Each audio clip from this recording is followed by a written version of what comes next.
Gather, children, sit for a spell. I'll tell you of black witches and where we dwell. Tituba, though great, not the first of our kind, with magical DNA, flip our heritage and rewind. Stolen our language and mystical beliefs, our evolution left from text so our children won't speak or seek. As the chiefs have their guns and wartime brute force, the priestess has her ancestors and spirits, of course, who direct and change history's course. We've toiled in the earth, black witches' blood spilled, shame eradicated, beat down. Hear our cries, feel our shrills. It is here where I invite you. It is here where I'll spend. Come in, children, come in. Welcome to another recording of the Black Witch University podcast. I am Lakeesha Harris. And I am Toni Maurice Milburn. And I'm Lorena Elizabeth Bostic Seals. And we are the founders of Black Witch University.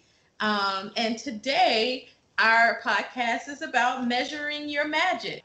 One of the key things about measuring your magic is the act of staying in gratitude. We often get so busy with our spirit work, our conjure work, our daily work, and pushing towards our goals that we don't stop to take assessment of that we've put in the work, we've put in the magic, we've put in the conjure, and give the proper accolades to ourselves. Or if your magic is not working, we don't stop to measure why it's not working. So today we'll be talking about measuring your magic, how to do that, how to put forth more energy if necessary, and just looking at how we want to push forward.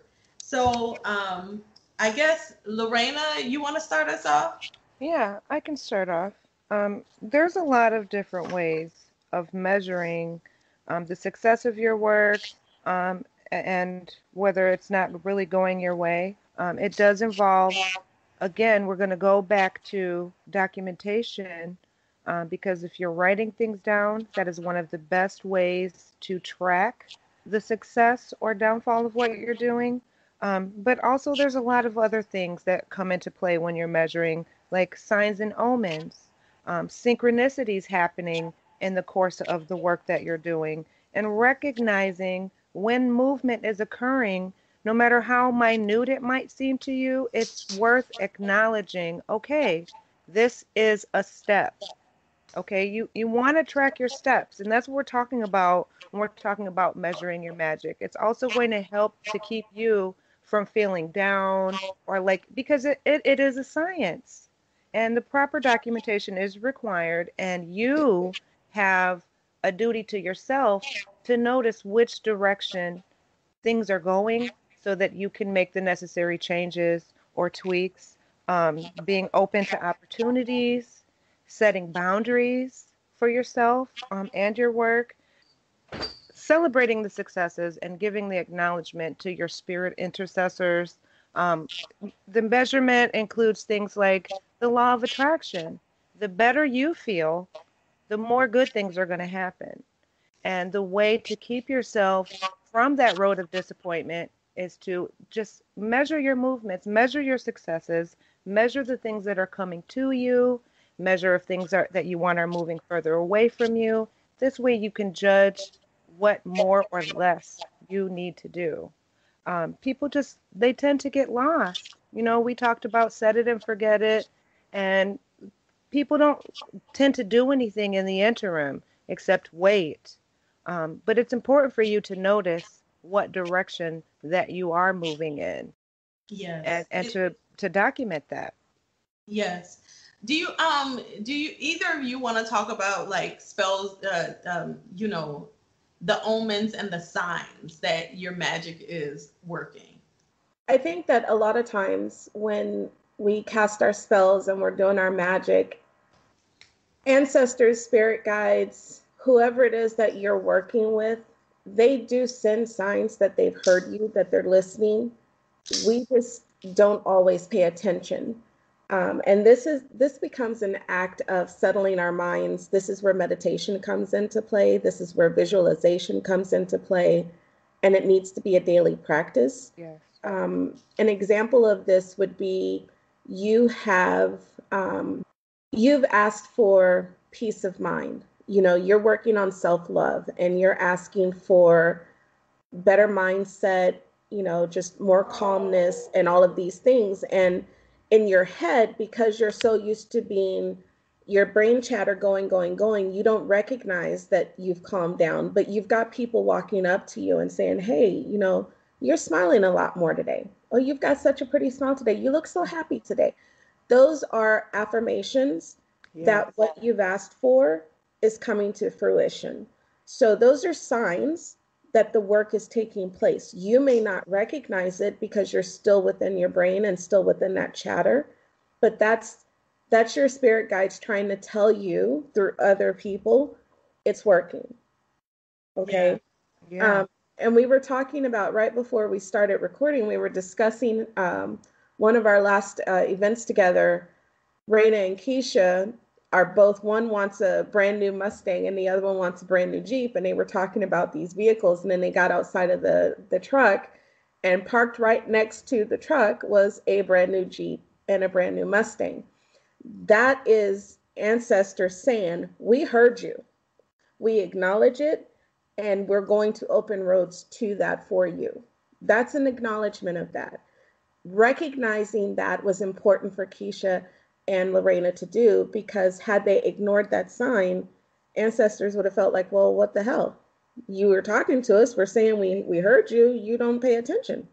And what did we do, Lorena? We got out of the car, and when we saw that, we just started celebrating. Yes. Just like we did. Yes. We were dancing with each other in the parking lot. Like, yes, we hear you. We see you. Thank you. And sometimes those signs and omens can be so small. It can be it can be numbers. It can be repeated numbers. It can be repeated words. It could be animals. It could be animals. There are so many things that there are ways that spirits talk to us that we just, if we quiet our minds and we pay attention, we would see them. But unfortunately, a lot of us are so busy and we're constantly on the go. We tend to overlook the minor details, you know, the things that are small. And that's where the important information is at. Oh, so, talking about animal spirits is key because, you know, just at the beginning of the year, I put out black eyed peas, cabbage, ham, cornbread. I set a little altar out to the ancestors and spirits. I put it on my porch in the corner. I had a glass of wine, lit my candle, and and set my intention. And I went back in, ate, gathered with a couple of my friends who had come over, and I went back out to drop a friend off. And some of the animal spirits had already came and taken the food. They had eaten off the plate. Yeah. And a lot of us don't recognize that it is a blessing when an animal spirit comes up and eat off of the food that you set up. That is the spirits carrying off your intention and the wish that you've granted. So an animal is not going to eat off the plate, eat off of any old plate. They will not. And it's important too to recognize like which animals and what do they represent as far as, you know, in the theme of animal medicine. You know, because every animal brings that essence to you, and they are serving to build you up in that whatever that that thing is that they represent. That's a gift. You remember at the retreat, the butterflies? Yes. Oh my goodness, yes. That is so significant, and it's something that has been recurring for me. Is I had an experience in the woods where literally thousands of butterflies flew down from the sky and were flying around me like in a tunnel. So it doesn't have to be that big. You could be speaking to an ancestor and saying, I want to get closer to my spirit guide. You go outside, suddenly here comes a white butterfly just flitting past you, comes to your face, flies around a little bit, saying hello. That You know, is your spirit guide saying, I hear you, I'm with you. there's a time that my mother and I did not have the greatest relationship before she crossed over. And after she crossed over, I work with the ancestors, I work with the dead. That's part of my practice. And I was frustrated because I couldn't seem to make a connection with her. And I remember sitting in front of my ancestor altar, and finally I was just like, okay, could you just let me know at least that you're here? That if you don't have to talk to me, could you just let me know that you're here? I promise y'all, within a matter of about 30 minutes, there was this strong smell of cigarette smoke in this one area, this one hallway in my house.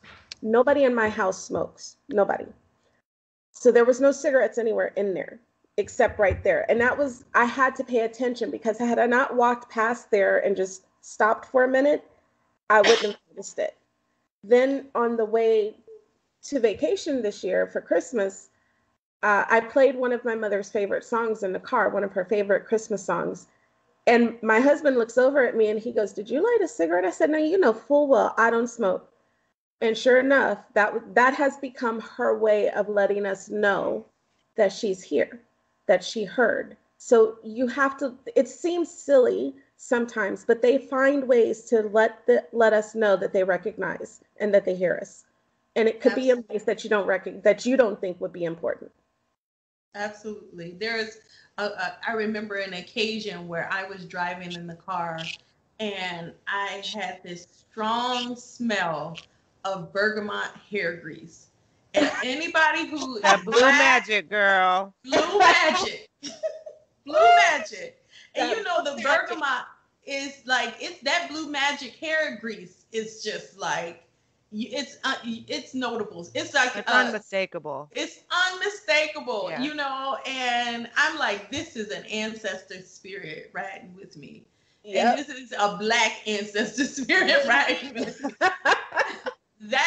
They got the hot cone, girl. Yes.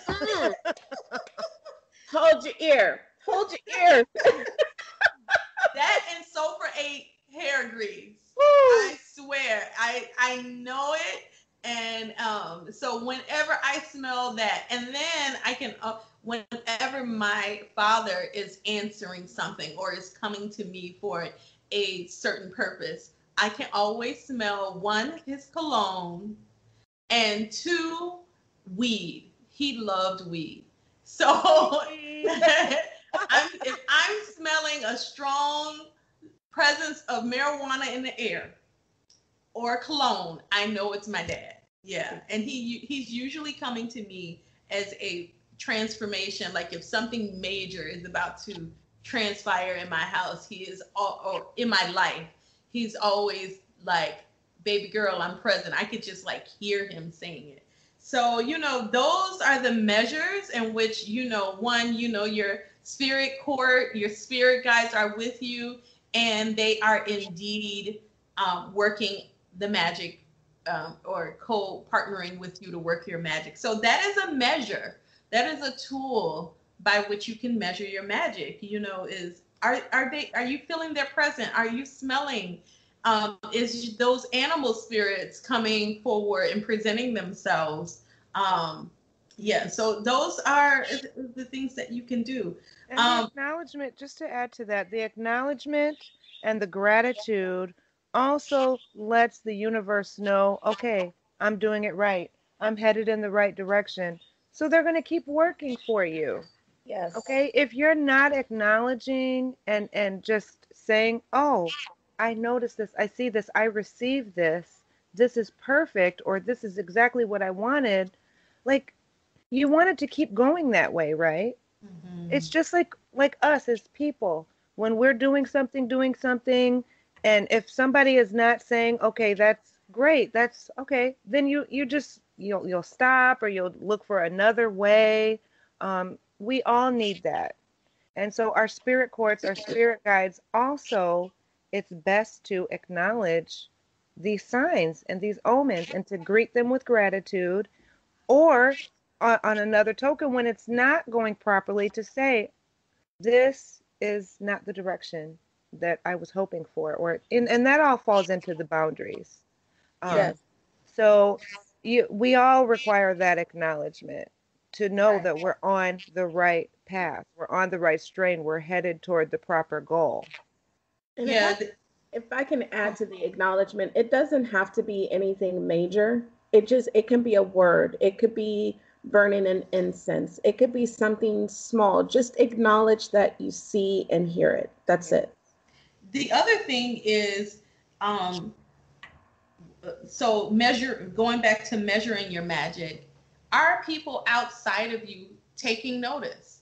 You know, a lot of people, and we get into the habit of not thanking people when they take notice, but when you thank other people when they say, "Oh, you're looking good. Your skin is clear.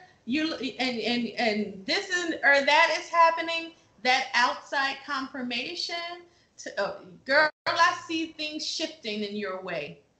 Thank them.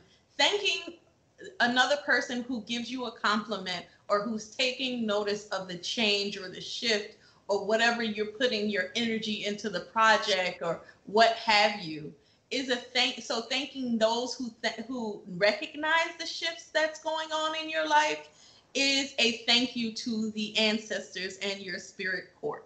They are telling you that your magic is working, and your ancestors, believe it or not, are speaking through them. So when they say, "Oh, I noticed this happen and that's so great," thank them.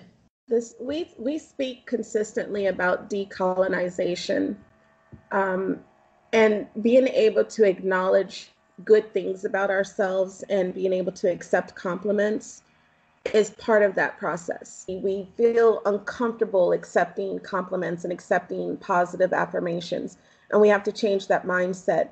So getting into the habit of acknowledging our magic is working and acknowledging our ancestors by thanking other people when they see it working is a very good way of helping to decolonize your mindset as well. Ashe. Yes. So another way to measure your magic is to use visuals. Use the visuals. So words. Yes, vision boards. You want to talk a little bit about that, Toni? I love vision boards. Yes, this is probably my most favorite thing to do. We were talking about this before. A lot of people look at vision boards as this thing that you do at the beginning of the year, and you put all of your resolutions on this one big board, and it becomes this conglomerate of what your year should look like. And that's great.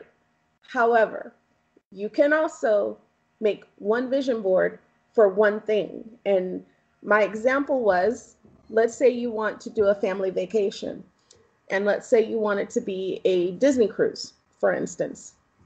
You can create a vision board that has all of the things that represent a Disney cruise for you and your family on that one board.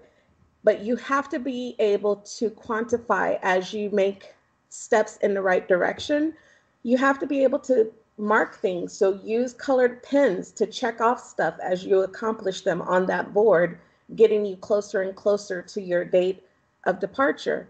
Vision boards is the most powerful form. Visualization is the most powerful form of magic. So using visual boards is literally taking what's in your head and putting it in the present field. It's right there in your face all the time. And when I tell you it works, there's nothing more, I can't even think of a word. Just powerful, powerful. Than to get up each day, do your meditations. And when you're getting up and you're walking through and you've got that board where you can see it, you created it. So it is as beautiful as you want it to be. It's as eye-catching as you want it to be. It's got as many goodies as you want it to have. It's all about you. It's everything that you are. No one told you how to put it together. No one else's opinion is in it. It's all on you.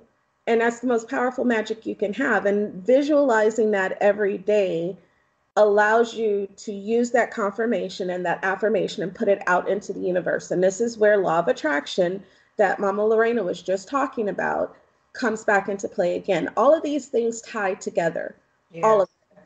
They all connect. So visualization, affirmation, manifestation, intention, all of these things come together in helping you measure your magic.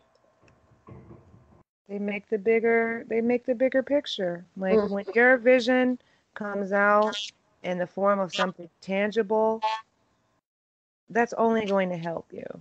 When you have a reminder of your goals and your intention and where your heart is at, and you could see that every day, it's just going to reinforce how you feel about it. It's going to reinforce your resolve. And let me add to that a vision board doesn't have to be a thing. It can be a feeling. You might want a sense of peace. Your vision board could have pictures of what peace means to you. Yes.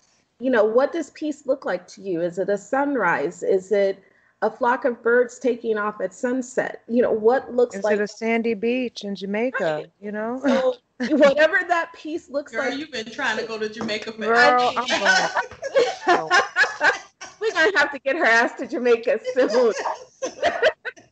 But the point is that the vision board doesn't have to just be an actual item. It can be an emotion. It could be a feeling. It can be anything that is important to you. Yes. Yes, and to add to that, it feeds your ori.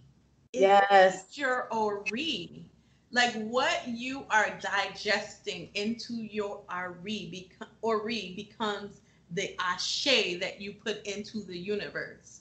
So I feel like when I do my vision board, I put it in a place where I can touch it, physically touch it, and put my energy into it. It just doesn't be like rolled up in a ball and put into the corner or put out of place where I can't get to it. Like this year's vision board, I actually used the dollar store has this black chalk paper. It's rolled up and you can go and I went to it wasn't the Dollar Tree, it was the Dollar General.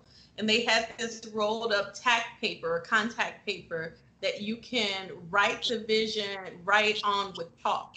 And so I took that chalk and wrote out the things that I want, putting my ashe into it, because of course spell work is divine and your written hand has the power of your ashe in it. And I took that contact paper after I finished and put everything I wanted on it.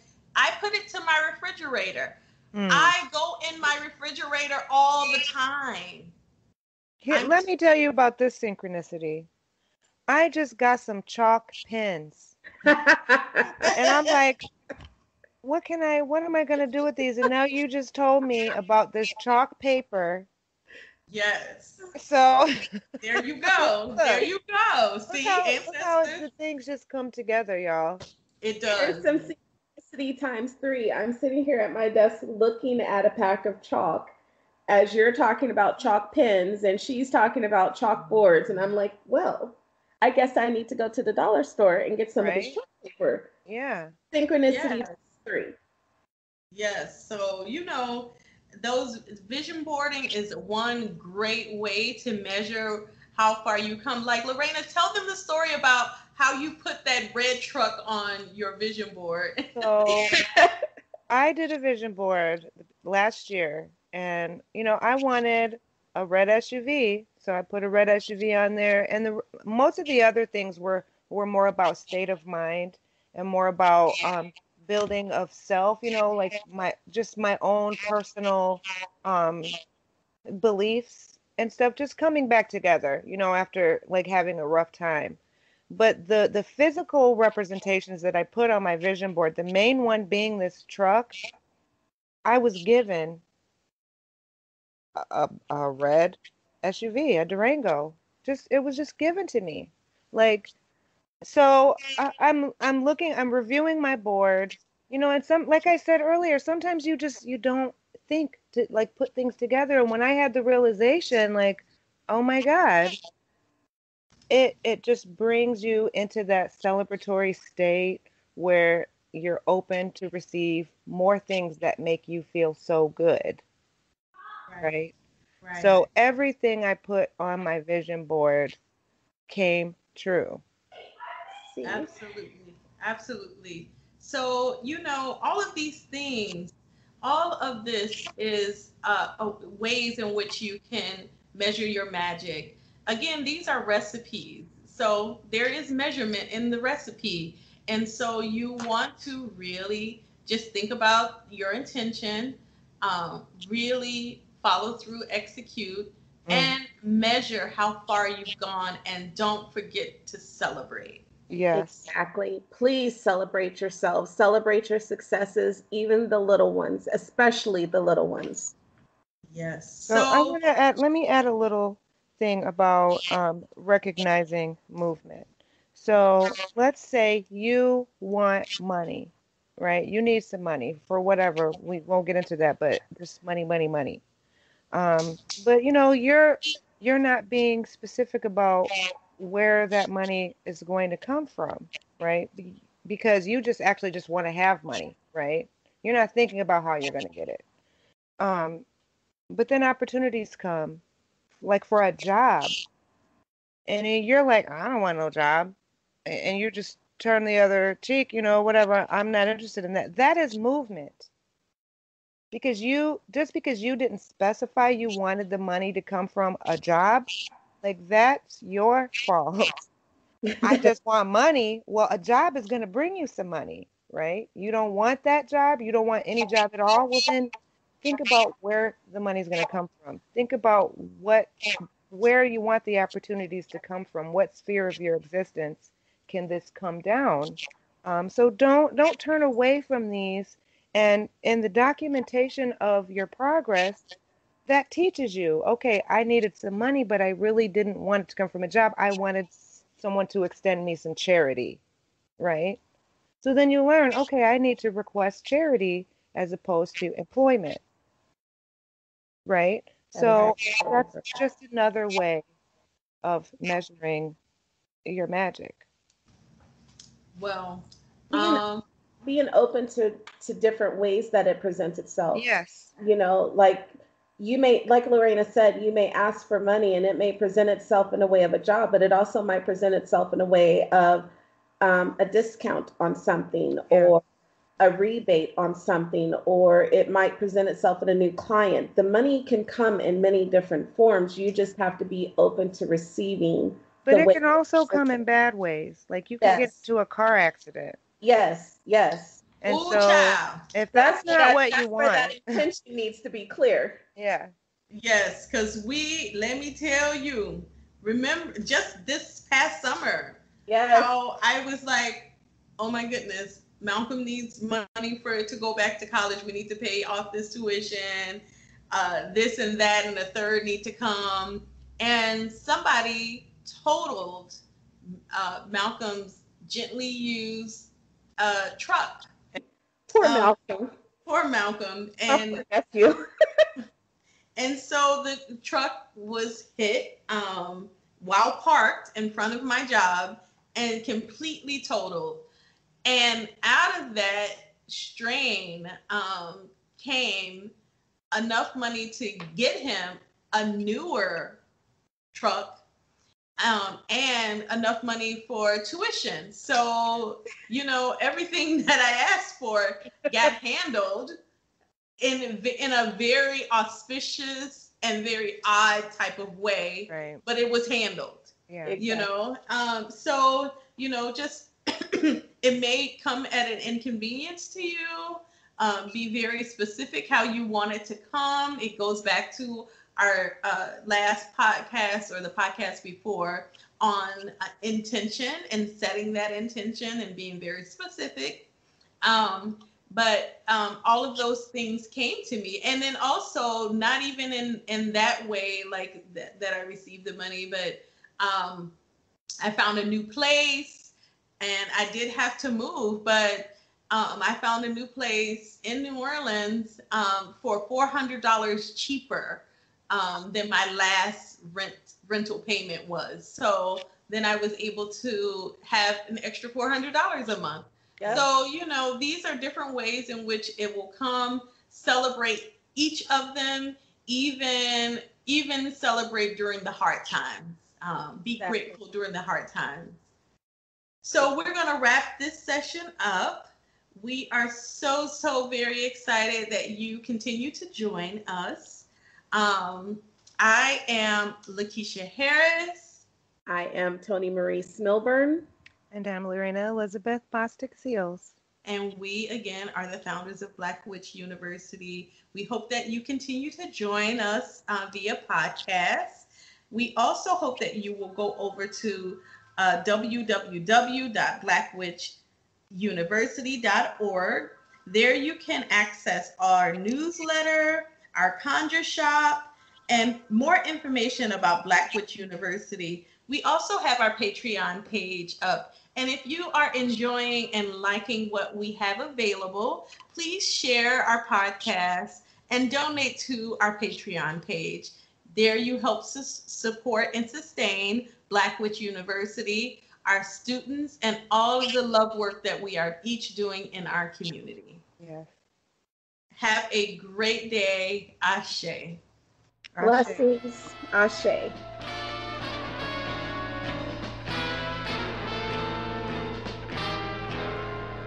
It's not the muscle that he shows, not a hard and heavy pose. It's the way he'll understand. That's the measure of a man. It's not the rough way that he talks. It's not the swagger when he walks. It's the strength of a gentle hand. Oh yeah, that's the measure of a man. And I've got a man. He knows when I need him so much. Yeah, he can take me to the stars with a touch. And I love him, oh Lord, I love him, my world is safe in his arms.